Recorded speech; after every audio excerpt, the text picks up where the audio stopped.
Hey guys, Teyvat reading. This quest item is titled Hilichurl Cultural Customs, Volume 2. It can be found inside of Mondstadt's library. Its description reads, it contains the investigations and observations into the cultural customs of the Hilichurls by the poet laureate of Hilichurlian, Jacob Musk, a mondstadt ecologist. This volume features the beliefs and spiritual world of the Hilichurls. And it reads as follows. Volume 2. Hilichurl Spirituality.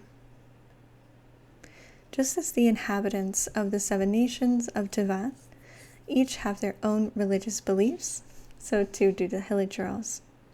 However, they worship not a specific figurehead with a presence in this world, such as one of the 7, but elemental power itself in a more abstract sense. For instance, some Hilichurl tribes in Mondstadt revere Animo just as their human counterparts do, but they do not recognize the Animo Archon Barbados. Instead, they worship the power of Animo itself. Hilichurls holding different elemental beliefs often live together in the same tribe.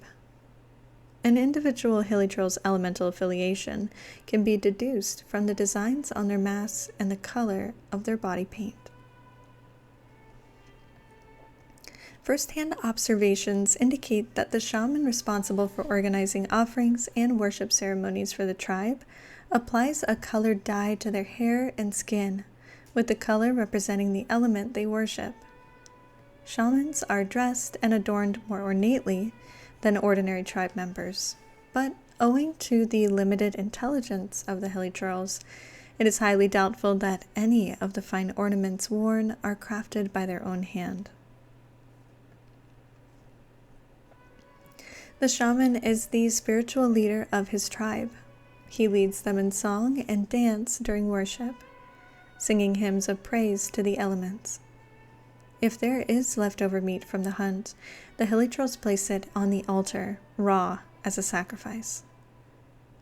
Even though they accumulate ample mora, precious stones, and other items of value through exploring, looting, mugging, and other means, it would appear that raw meat alone is considered a sufficient sacrifice.